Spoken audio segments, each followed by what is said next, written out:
Hello and welcome to the Helios blog. My name is Helios here for another reaction video. Today, Jordan Peterson talks about what to do if your spouse cheats. Let's get into it. The reason she's alone is because she's difficult. Women are not accepting the bare minimum. Women fuck men they respect. All the women who say things like, I'm strong, independent, I don't need no man, like, y'all impress me. Women just gaslight each other and say what they want to hear.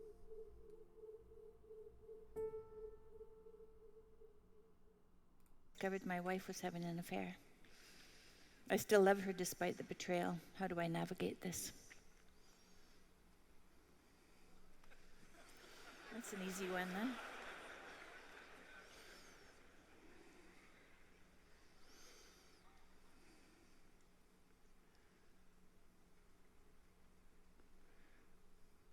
Oh, he's gonna cry.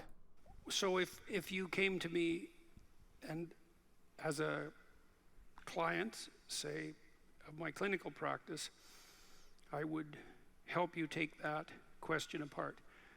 This week I discovered that my wife was having an affair. Did you discover that this week?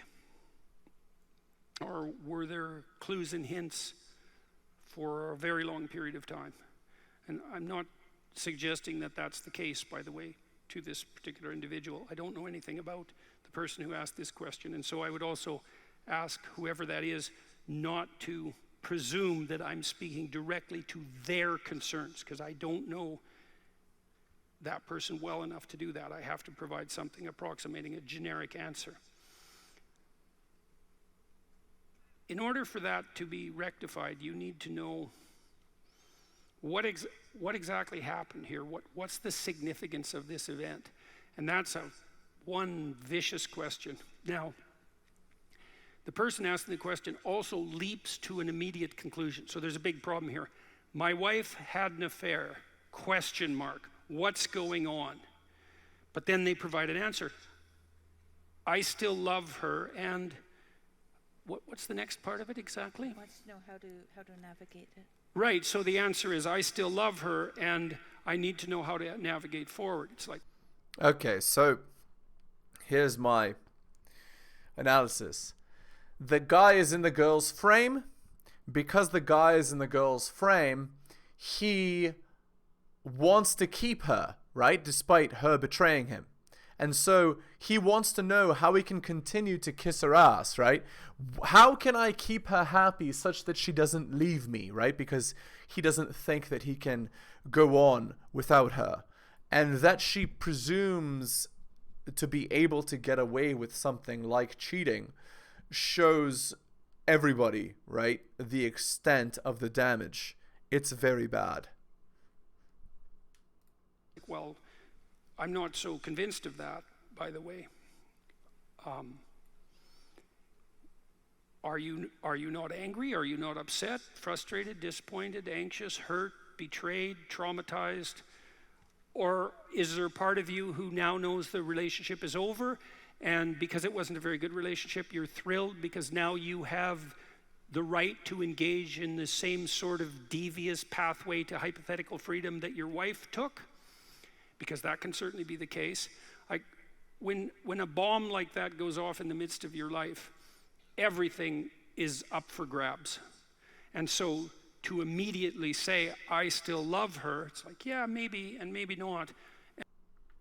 Right. He's trying to hold it all together because he doesn't want to lose the security that he falsely believes he still has. All right. Hit the like, hit the subscribe, hit all the notifications, drop me a donation like Hunter M, Adrian and Tom M, buy my books at bit.ly/heliosbooks, and go to my Patreon and subscribe, patreon.com/theheliosblog. Shilling is done, let's continue. And if that's all you feel, well, then that in itself is definitely a problem and also might be key to why it happened to begin with, because you appear to be the sort of person who can be stomped on pretty damn hard and not object. And like I said to the person who asked this question, I am not talking about you. I don't know anything about you, and I'm not presuming. I'm just laying out the potential landscape. Yeah, if you're the kind of man that can be stomped on and not say anything, then you're going to be stomped on. What other problems do you have? How long have you been married? Is the whole damn thing a lie? Is every relationship you've ever had a lie? Are you a complete doormat? Are you blind beyond capacity? Have you married someone who's psychopathic or narcissistic? Do you have a pattern of associating with people like that? Those are all questions that are going to plague and should plague you in some real sense when something like that happens. So the first issue is, well, what the hell happened? And man, that can take 1,000 hours that should have been spent in discussion with your wife before this happened, trying to get to the bottom of it. People are often traumatized by that kind of revelation, and the reason they're traumatized is because, well, imagine you have a committed relationship with someone, so you might ask, what is the basis of the commitment?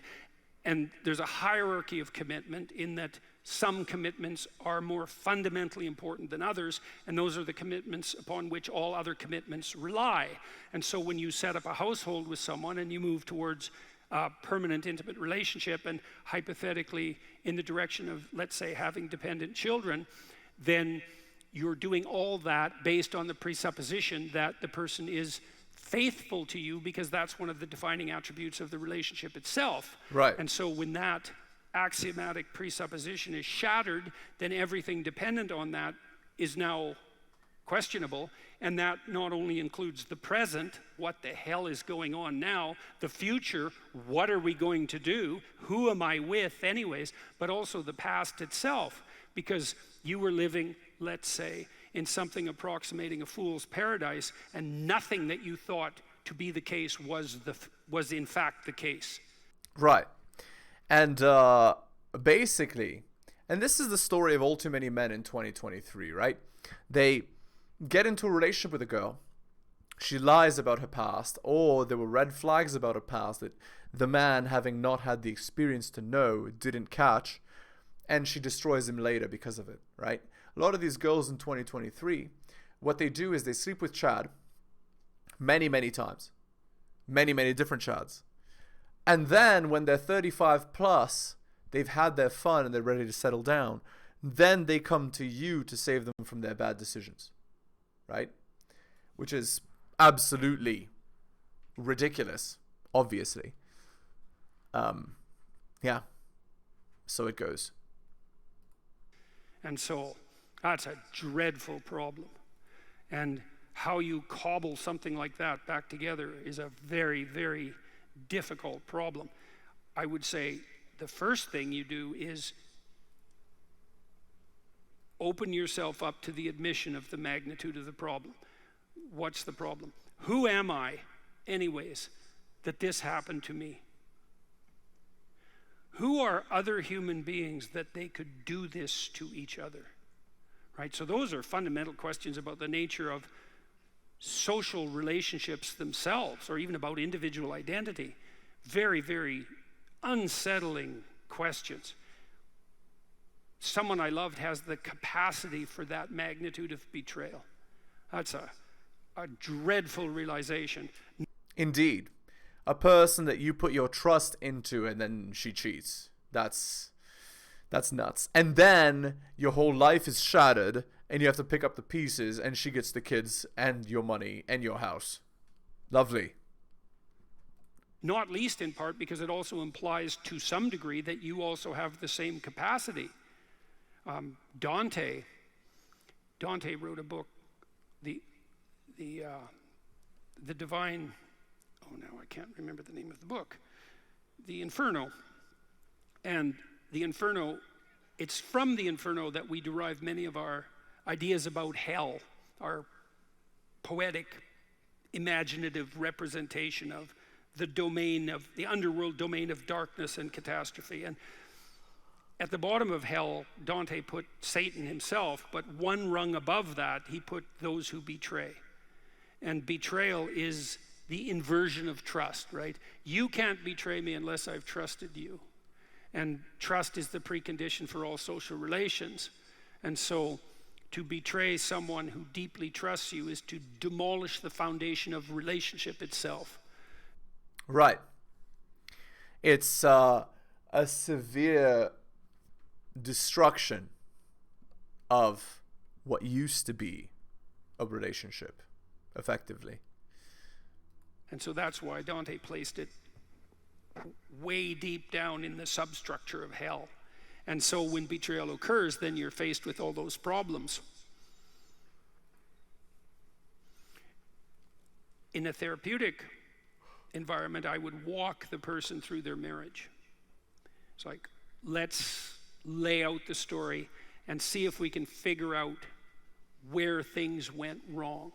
And I wouldn't presume to know as a therapist at all, because each person's catastrophe is very particularized and singular. And all I would be able to do in that situation is to listen to the account of the past, let's say, and to ask the person to clarify when I didn't understand, and to see if I could evoke from them a coherent and plausible causal account of the pathway to the catastrophe that was differentiated and detailed enough so that once they understood it, they would be less likely to repeat it. And that's how you recover from something like this. You recover from something like this by not being the sort of person to whom that will ever happen again. And so what Jordan is saying is you need to fundamentally change yourself so that you aren't the person that got cheated on or betrayed, because you're a different person totally. You're not the kind of person that gets betrayed. It's interesting. Interesting concept. that might be, and it could be, as I alluded to earlier, that now and then people get unlucky and they partner with someone who is fundamentally and malevolently unreliable. And that's a brutal if that occurs. And you might think, well, there's no people that are fundamentally and malevolently unreliable. And I would say, yeah, that's obviously a lie. well, you're either naive and you better watch out because one of these adventures is coming your way, or Truly. you've been unbelievably fortunate and have just never encountered someone like that. And so I would find out from the person just exactly what it is they think they've encountered and to try to characterize that. They've certainly encountered this spirit of betrayal, no doubt about that. Have they encountered their own capacity for naive, willful blindness? Probably. All of that has to be rectified before this shattered reality can be put back together. Oh, by the way, guys, let's analyze the body language, because that woman on the left is actually Jordan Peterson's own wife. So first of all, she's wearing like drab clothing, not very feminine. But also look at her legs. You see how her legs are crossed? Her legs are crossed away from Jordan. And her body language is actually not open. It's actually closed. She's actually crossing her arms there. Subtly, but it's there. Also, she has kind of her demeanor. She has a permanent kind of frown or scowl. I don't believe actually that their relationship is that good based on my analysis. But that's my interpretation. It's possible Jordan got lucky, but I don't know. I mean, based on Michaela Peterson's behavior, which is Jordan's daughter, I would be inclined to think that it's true. Because girls that grow up in good, stable households don't usually demonstrate that sort of behavior and that sort of corruption by 2023 culture. And it has to be rectified, and that's an extraordinarily complicated problem. The answer to the problem is, how do I now move forward knowing what I know about my own capacity for blindness and the ability of others, even when trusted, to engage in deep betrayal? And that's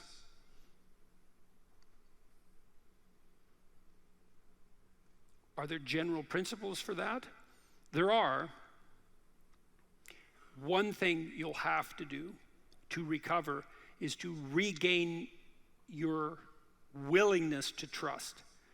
But it can't be naive, because look where that got you. It has to be wise and courageous, and so Trust is earned. It's not given. So you can't just blindly trust people, because not all people are good people. You trust people based on consistent long-term good behavior, right? And the same applies to any relationship you might enter into. If you're with a girl, look at her behavior in the long term. Look at her behavior overall. Is it consistently good or consistently bad? If it's consistently bad, then you shouldn't be in a relationship with such a person. If it's consistently good, then you can be. To recover from this, you're going to have to be able to trust again, but trust will have to be predicated on something like courage rather than naivety. And the courage is something like the courage all wise people have when they undertake a relationship, which is something like, I know perfectly well that you're chock full of snakes, just like me. But the best pathway forward, nonetheless, is for us to extend a hand in trust to each other and see if we can build a valid and solid and sustainable and iterable relationship despite our mutual inadequacies and our proclivity for malevolence.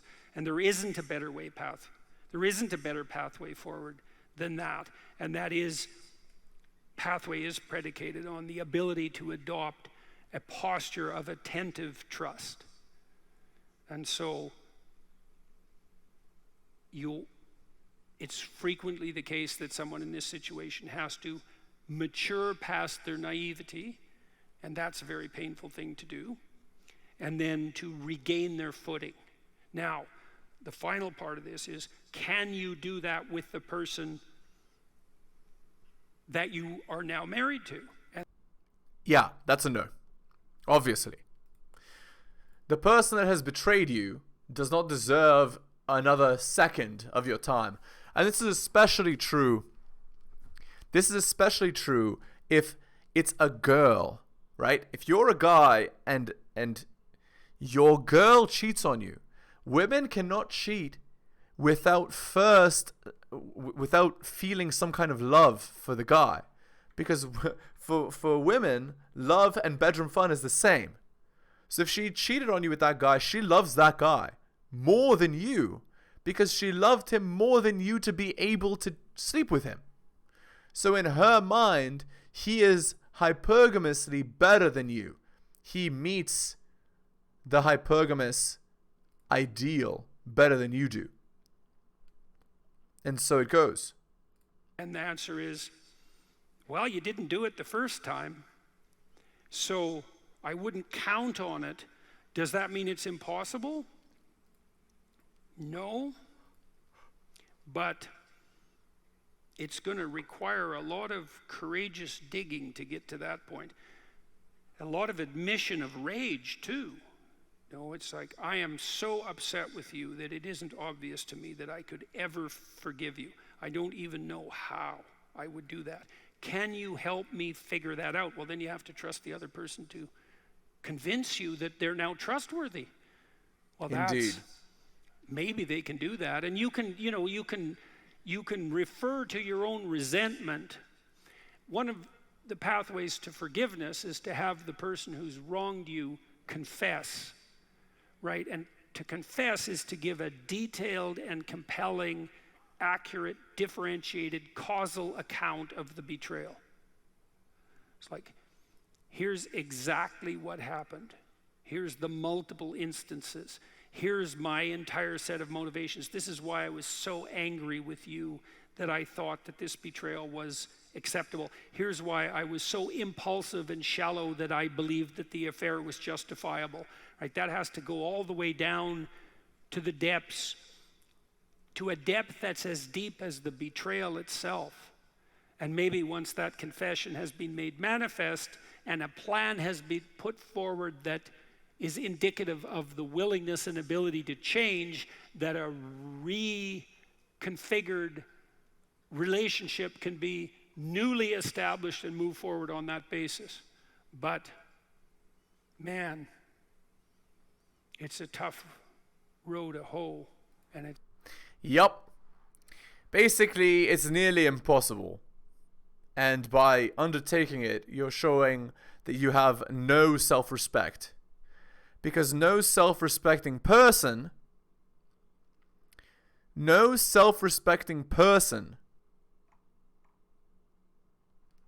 would go for that arrangement, right? Because when you go back to the person who's betrayed you, you're telling them that it's okay what they did. There's no punishment for their behavior.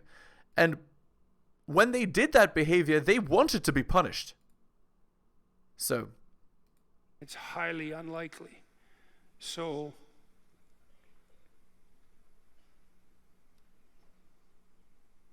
there's a rule in this book: do not hide unwanted things in the fog. Yeah, well,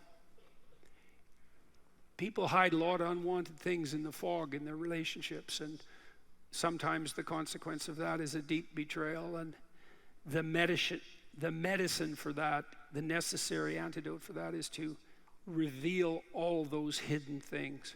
And God, in a relationship that's gone spectacularly wrong, that can be like 10,000 things that weren't faced in the course of the relationship. And every single one of them has to be resurrected and thought through. So,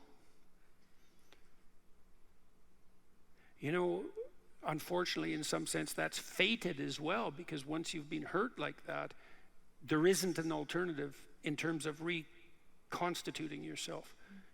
There isn't another option. You have to face everything that made you vulnerable in that manner to begin with. So basically, you have to right the ship. You have to right your psychological ship yourself. Yeah, that's rough. That's not going to be an easy thing to do. That's going to be an extremely hard thing to do. And it's not going to have good results. Yeah, again, my recommendation would just be to drop it and start over, right? Like, there's too much damage done there. Of course, if you have children that are young, that would be terrible. That would be truly awful. But imagine getting together with a person that was willing to do something as awful as that, destroy their own children's lives just for some momentary gratification. What a mess. And that's a lot to face, especially all at once, especially when you've been avoiding it for maybe decades or maybe your whole life. It's rough. So good luck with it. And don't pretend. Here's a piece of advice. And as a therapist, I generally don't give people advice because that isn't the role of a therapist. Do not pretend to be better than you are in this situation. Yeah, indeed. You're very, very screwed, effectively, in such a situation. That's awful. That's like so awful and terrible. Like I don't even know what to say, really. Imagine being in such a position. Again, this is the reason why you need to understand like female nature, right? Because you can't get into, oh look, she has open body language again. You can't get into a situation where this can happen to you. You have to prevent the problem at the outset. You have to understand what women are like, and you have to prevent that problem such that it doesn't destroy you. Because of course, it will destroy you if you don't do your best to prevent it. Okay. Let's continue. Right? The fact that you're enraged, let's say, and you should be, is actually, that has to be fully admitted and worked through. Because otherwise, you'll reconstitute the relationship on unbelievably on shaky grounds, and some crisis will come your way that's not even very serious, and blow you into bits again. Yup. If you have no foundation, even the smallest wind will break your building, right? If your house is made of straw, even the smallest bit of wind will knock it over, right? So you'll be able to forgive the person if they can confess and transform deeply enough so that your rage is actually genuinely eliminated.